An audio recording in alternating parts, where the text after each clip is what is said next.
Eternal. What a strange word. What defines something eternal? How can someone or something be eternal? Or can they? What about memories? Are they eternal? Don't they die when the person with them does? But if memories are told, won't they be heard? If they are written, won't they be read? Being eternal is possible. You just need to share the memories and not keep them secret. Our story began when we were young. Disease was an abstract word that would never apply to us, we thought. But when you're young, the idea of what your future holds is not well established.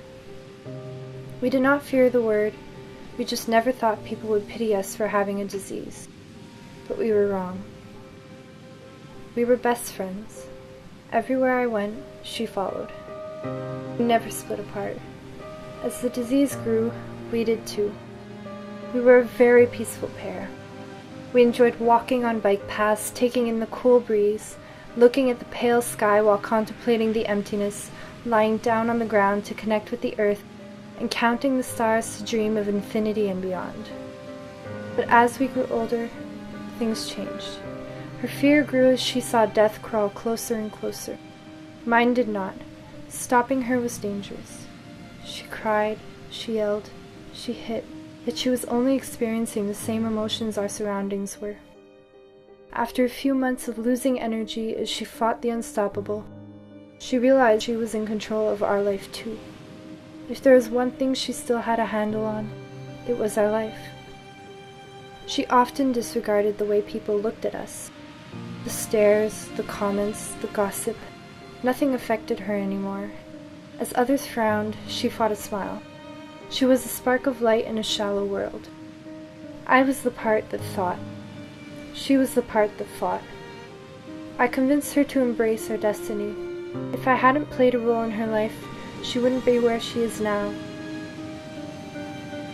Brave, calm, happy. One day, we finally blended. She grew out of the dark and dove right into the light of my words. With time, my desire for longevity and immortality spread onto her. A thread had woven our parts into one again. If we wanted to achieve immortality, we had to share a story. Writing was our way of coping. It was the only way I found to calm ourselves and make us share a story. I slowly got her into questioning as well. Why this? Why that?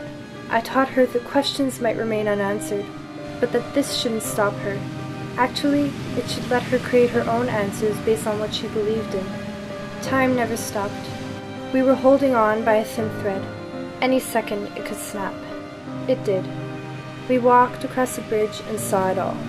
As our lives collapsed, we saw the light. Hand in hand, we climbed the path.